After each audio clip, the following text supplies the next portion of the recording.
Students, class 11th chemistry में आप सबका बहुत बहुत स्वागत है। तो दोस्तों, क्लास 11th केमिस्ट्री में हमारी यूनिट 6 थर्मोडायनामिक्स ऊष्मा गतिकी स्टार्ट हो गई थी। ठीक है, तो जिसमें दोस्तों आज की जो वीडियो है इसमें हम ऊष्मा गतिकी प्रक्रम पढ़ने वाले हैं। ऊष्मा गतिकी प्रक्रम, तो आप अपनी कॉपी में हेडिंग डाल लीजिए ऊष्मा गतिकी प्रक्रम। ऊष्मा गतिकी प्रक्रम, जिसको ना मेरे भाई हम इंग्लिश में बोलते हैं थर्मोडायनामिक्स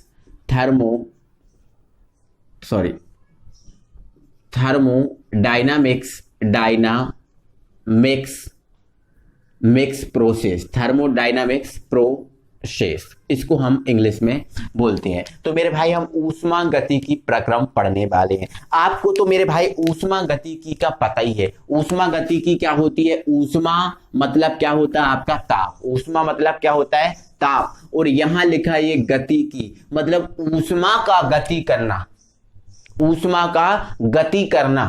ऊष्मा का एक रूप से दूसरे रूप में परिवर्तन होना ऊष्मा गतिकी कहलाता है। ऊष्मा का परिवर्तन होना, ऊष्मा का गति करना ऊष्मा गतिकी प्रक्रम कहलाता है। ये तो आपको पता ही है। और मेरे भाई आगे इसमें केवल जुड़ गया है प्रक्रम। क्या जुड़ गया है? केवल प्रक्रम। तो वह निकाय या फिर ऐसा निकाय जिसमें ऊष्मा गतिकी प्रक्रम का अध्ययन किया जाता है, वह निकाय जिसमें ऊष्मा गतिकी का अध्ययन किया जाता है ऊष्मा गतिकी प्रक्रम कहलाता है। ऊष्मा गतिकी का जिसमें अध्ययन किया जाएगा वो ऊष्मा गतिकी प्रक्रम कहलाता है। या फिर हम मेरे भाई जिस निकाय में किसी पदार्थ की प्रारंभिक ऊर्जा और अंतिम ऊर्जा का अध्ययन करते हैं हम उसे बोलते हैं ऊष्मा गतिकी प्रक्रम। तो मेरे भाई इतना आप ध्यान रखोगे, ऊष्मा का गति करना ऊष्मा गतिकी है। और जिस निकाय में इस चीज का हम ऊष्मा गतिकी का अध्ययन करेंगे वो आपका ऊष्मा गतिकी प्रक्रम होगा, है ना। ऊष्मा गतिकी प्रक्रम में हम क्या करते हैं? किसी निकाय की प्रारंभिक अवस्था और अंतिम अवस्था में क्या परिवर्तन हुआ है वो चीज हम इसमें पता करते हैं। ठीक है, तो मेरे भाई जो ऊष्मा गतिकी प्रक्रम जो है ना वो 4 प्रकार का होता है। कितने प्रकार का? 4 प्रकार का होता है। जिसमें हमें सबसे पहले पढ़ना है समतापी प्रक्रम, जिसमें हमारा दूसरा रहेगा समदाबी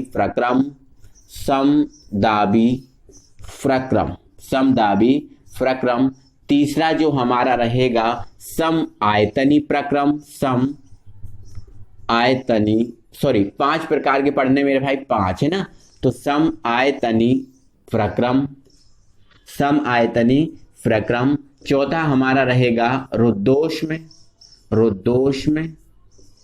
प्रक्रम।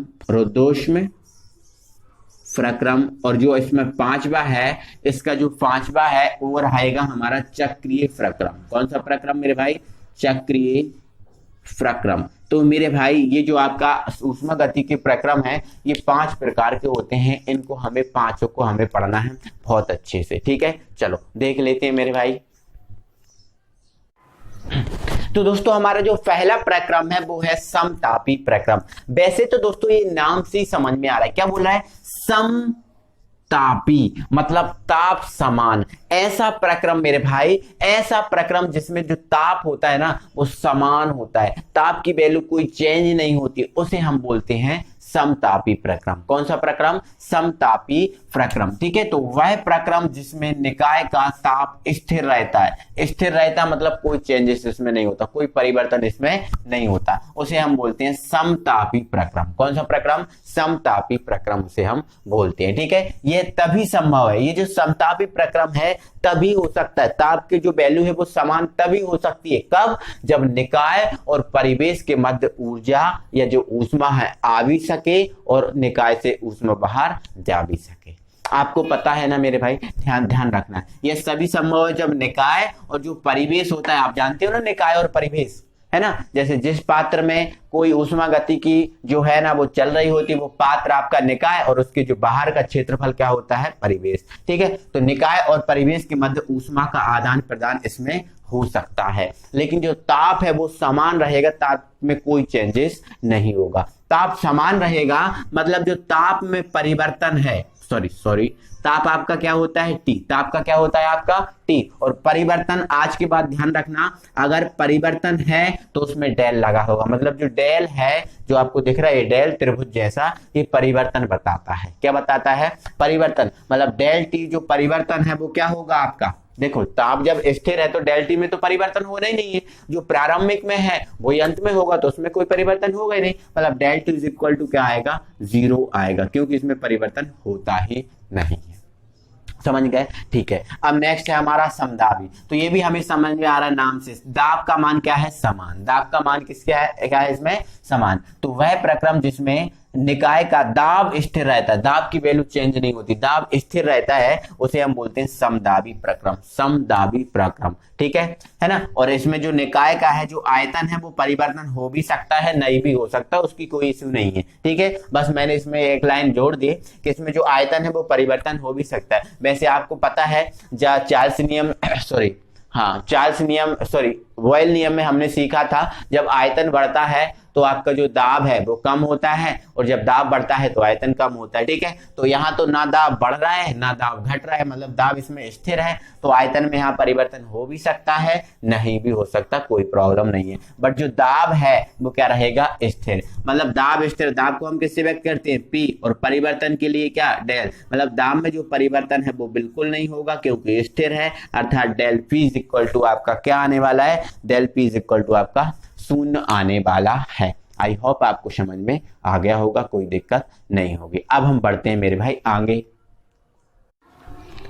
नेक्स्ट मेरे डियर स्टूडेंट, हमारा जो है पॉइंट, जो हमारा प्रक्रम है वो है हमारा सम आयतनी प्रक्रम। नाम से समझ में आ रहा है आयतन इसमें समान। ठीक है, तो ऐसा प्रक्रम जिसमें निकाय का आयतन समान, आयतन स्थिर रहता है, इस आयतन में कोई चेंजेस नहीं होता, उसे हम बोलते हैं सम आयतनी प्रक्रम। लेकिन मेरे भाई इसमें जो आपका जो दाब है वो परिवर्तित हो भी सकता है, नहीं भी हो सकता, इसका कोई इसमें इशू नहीं रहेगा। जैसे हमने देखा था समदाबी, समदाबी में आयतन परिवर्तन हो सकता है, और जो सम आयतनी है उसमें आपका जो दाब है वो परिवर्तन हो भी सकता है, नहीं। लेकिन जो आयतन है इसमें कोई भी चेंज नहीं होगा, आयतन इसमें कोई भी परिवर्तित नहीं होता। मतलब यहाँ पर हम देखें कि आयतन में जो परिवर्तन है वो बिल्कुल शून्य होगा, कोई आयतन में इसमें परिवर्तन नहीं होगा। आयतन में परिवर्तन मेरे भाई इसमें शून्य होगा, क्योंकि बोला ना आयतन स्थिर है, इसमें आयतन में परिवर्तन नहीं होगा। ठीक है, नेक्स्ट आपका रुद्धोष्म प्रक्रम। रुद्धोष्म प्रक्रम मेरे भाई वह प्रक्रम होता है जिसमें निकाय और परिवेश के मध्य ऊर्जा का आदान प्रदान नहीं होता। हम जानते हैं,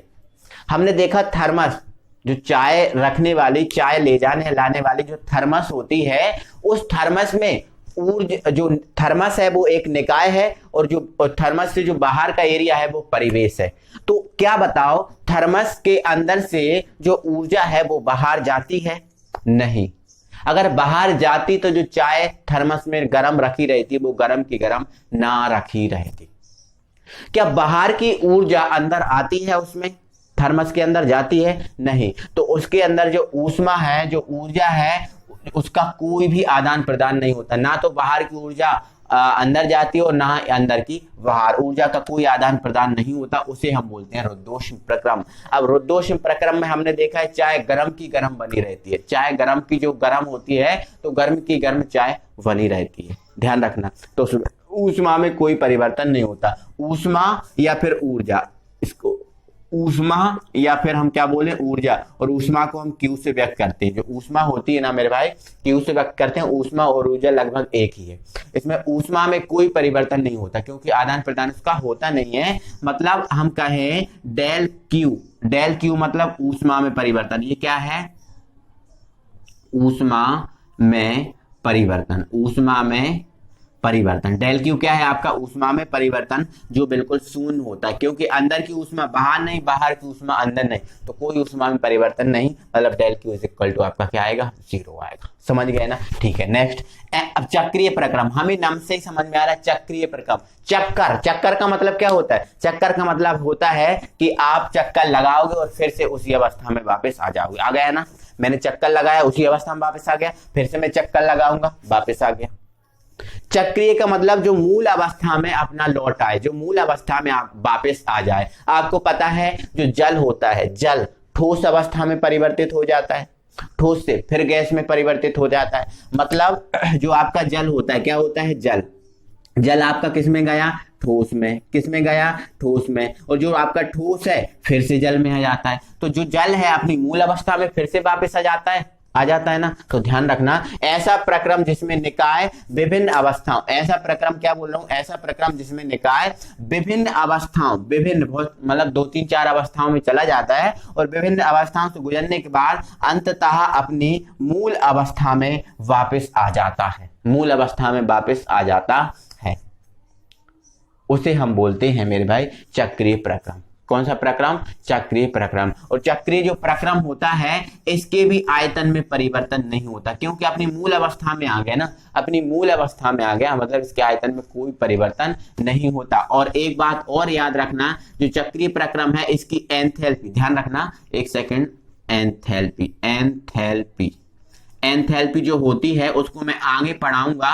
एंथैल्पी को हम एस से व्यक्त करते हैं, जो एंथैल्पी है उसको हम एस से व्यक्त करते हैं। इस एंथैल्पी को आगे टॉपिक आने वाला है, मैं उसमें पढ़ाऊंगा आपको, ठीक है।